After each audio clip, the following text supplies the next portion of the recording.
Einen wunderschönen guten Tag. Ich hatte hier gerade ein grandioses Mittagessen in der Toyota Collection. Eine richtig geile Location hier zum Mittagessen. Aber ich habe auch heute wieder einen Auftrag. Ich bin nämlich hier und zwar, um ein Auto mitzunehmen. Und welches das ist, das zeige ich euch jetzt. So, da ist der Schlüssel.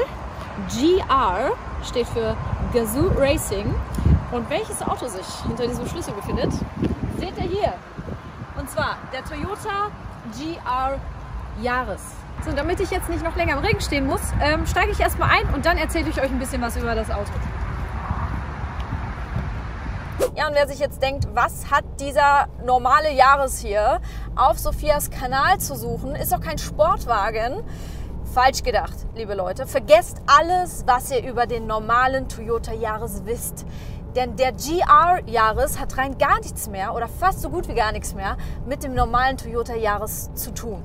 Das GR stammt von Gazoo Racing, deswegen spreche ich es auch englisch aus, kommt aus dem Motorsport, um genau zu sein, aus dem WRC Rallye Sport. Und ihr glaubt gar nicht, wie viel Rallye-Sporttechnik in diesem Wagen hier drin steckt.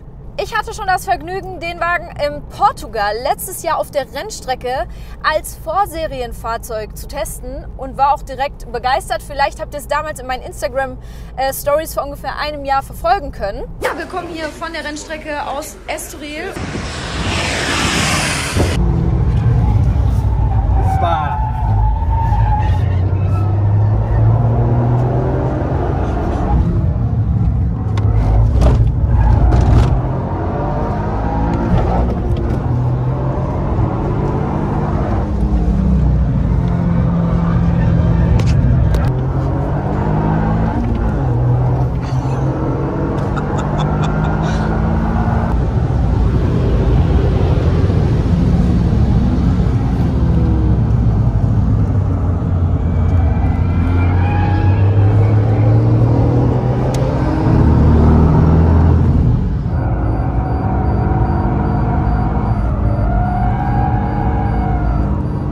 Heute habe ich ihn dann zum ersten Mal als fertiges Serienfahrzeug gesehen. Damals war er noch komplett mit Tarnfolie und auch innen noch getarnt. Der GR Yaris hat einen 1,6 Liter Dreizylinder Turbomotor, welcher übrigens der leichteste und stärkste Motor seiner Art ist, mit ganzen 261 PS und 350 Newtonmeter maximales Drehmoment. Wie man hier unschwer erkennen kann, der hat ein manuelles Sechsganggetriebe, welches auch wirklich sehr sportliche Schaltwege hat, sportliche und kurze.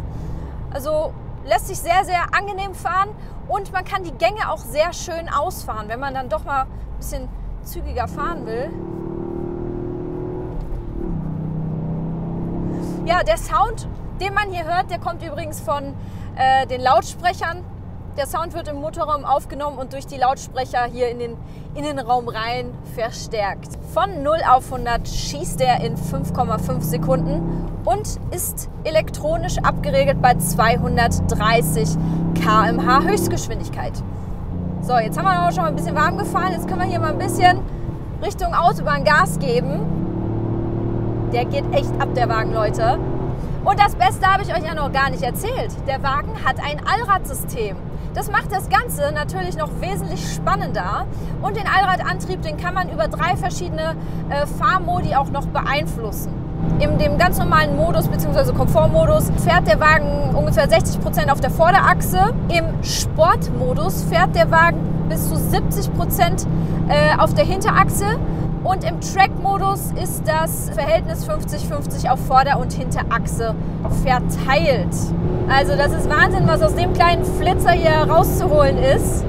Ich werde mich jetzt aber noch mal hinstellen und euch noch mal alle Details am Fahrzeug hier zeigen. So, und wie gerade schon erwähnt, teilt sich der GR Yaris so gut wie rein gar nichts mehr mit dem normalen Yaris. Das Einzige, was wirklich noch vom normalen Yaris abstammt, sind die Scheinwerfer vorne und hinten, die Spiegel, die Außenspiegel und die Dachantenne. Der Rest wurde komplett neu entwickelt. Ich kann euch hier mal ein Vergleichsbild zeigen. Rechts daneben der normale Yaris, also komplett andere Front, ein breiteres Bodykit. Hier vorne der Lufteinlass, der sieht schon so groß und böse aus, als ob der Wagen einen gleich auffressen würde. Die Felgen finde ich übrigens auch sehr cool. Diese Speichen sollen an Schwerter erinnern. Im High Performance Package gibt es dann auch die Michelin Pilot Sport 4S Reifen dabei. Zu dem High Performance Package erzähle ich euch gleich noch was. Der gesamte Wagen wiegt 1280 Kilogramm. Das sind 4,9 Kilogramm pro PS, wie gerade schon erwähnt, 261 PS. Zum Beispiel haben wir hier ein Carbon-Dach. Die Motorhaube, die Heckklappe und die Türen sind zum Beispiel aus Aluminium gefertigt, was nochmal ca. 24 Kilogramm einspart. Es gibt einmal den normalen GR Yaris und dann gibt es den GR Yaris nochmal mit dem High Performance Package. Zum Beispiel kommt der Wagen dann mit einem Torsen-Sperrdifferential je Achse, was für noch mehr Grip und noch mehr Performance bei zum Beispiel schnellen Kurvenfahrten sorgt. Da das Sperrdifferential nochmal zusätzlich die Drehmomentverteilung der Räder je Achse reguliert. Zudem hat Toyota extremen Wert auf eine sehr hohe Karosseriesteifigkeit gelegt. Das sorgt nochmal für ein viel besseres Handling des Fahrzeugs. Der Wagen hat eine Hochleistungsbremsanlage, die halt auch wirklich rennstreckentauglich ist, weil die halt sehr hohe Temperaturen aushält. Und hier erkennt man zum Beispiel auch wieder dieses High Performance Package daran, dass die Bremssättel rot lackiert sind. Der hat aber immer die gleichen Bremsen, also sowohl ohne High Performance Package als auch mit. Nur eben der Unterschied ist dann eben, dass die im High Performance Package rot lackiert sind. So sieht er von hinten aus.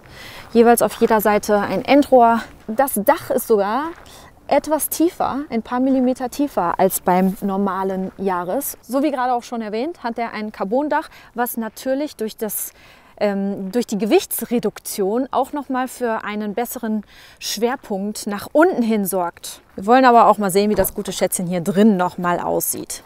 Was mir sehr gut gefällt, sind die Materialien. Zum Beispiel hier dieses Alcantara, dieses Gelochte oder wie man dazu sagt. Ich finde, das fühlt sich oder fässt sich sehr hochwertig an. Ich finde, der Wagen riecht auch gut, hat einen sehr angenehmen Neuwagengeruch. Die Sitze sehen ziemlich cool aus, so Sportsitze hier, die aber trotzdem Gott sei Dank noch verstellbar sind, also sprich noch für den Alltag absolut tauglich. Die Rückenlehne zum Beispiel kann man vor und zurück verstellen und hinten hat er ja auch noch Sitze. Dafür legen wir einmal diesen Hebel hier um, dann klappt sich die Lehne nach vorn und dann könnten wir uns jetzt auch hinten reinsetzen. Für kleine Personen wie mich ist die Rücksitzbank auch noch geeignet, aber viel Platz nach oben ist dann hier eben nicht, weil eben, wie gesagt, das Dach auch ein paar Millimeter abgesenkt wurde. Also hier geht es wirklich mehr um die Sportlichkeit. Aber in der Regel fährt man ja so einen Wagen auch nicht mit voller Besetzung, weil man will damit ja auch vielleicht mal am Wochenende richtig ordentlich über den Nürburgring oder sonstiges preschen, weil dafür ist er eher gemacht. Man kann, wenn man möchte, mit der Karre hier auch ordentlich driften. Mit der Handbremse sogar. Hier ist auch nochmal so eine WRC-Plakette.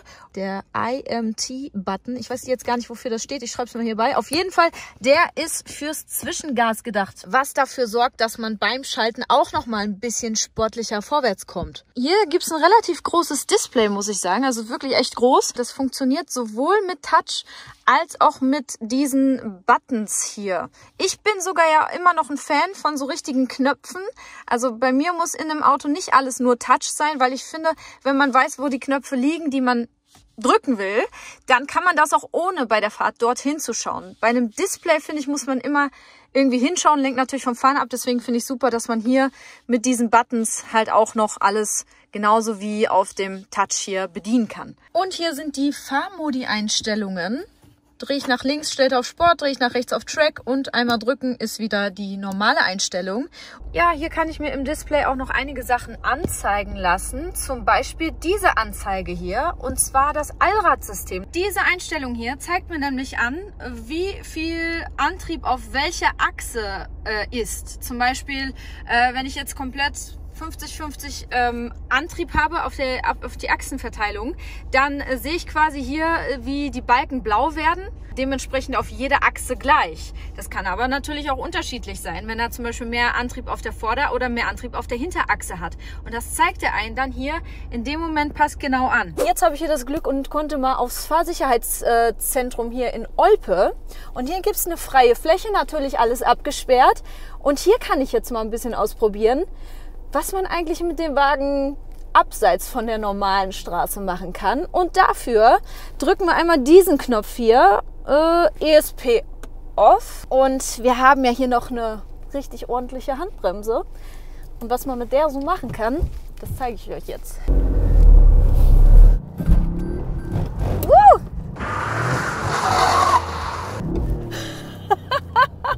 Okay, ich bin noch nie vorher mit einer Handbremse gedriftet, Leute. Das ist das erste Mal. Ihr seid dabei, Premiere.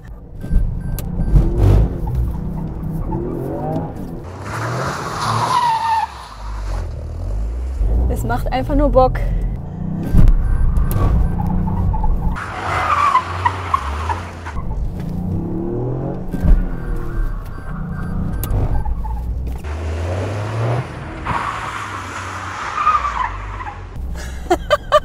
Also mega Spaßkanone. Es ist wirklich ein absolut tracktaugliches Fahrzeug, ein drifttaugliches Fahrzeug, obwohl es echt mit der Handbremse ein bisschen knifflig ist. Also sogar für mich, weil ich es einfach eben noch nie gemacht habe. Aber es macht echt richtig viel Spaß. Schreibt ihr gerne mal in die Kommentare, wie findet ihr den Toyota GR Yaris? Und vielen, vielen Dank an Toyota, dass ich diese Sportskanone hier mal für ein paar Tage haben durfte. Er macht mir wirklich richtig Spaß. Und wenn ihr euch mehr für den Wagen interessiert, ich habe hier unten in der Beschreibung noch einen Link reingepackt. Da stehen auch nochmal alle Preise, Ausstattungsdetails und so weiter drin. Also schaut dort gern vorbei und vergesst nicht, meinen Kanal zu abonnieren. Wir sehen uns beim nächsten Mal.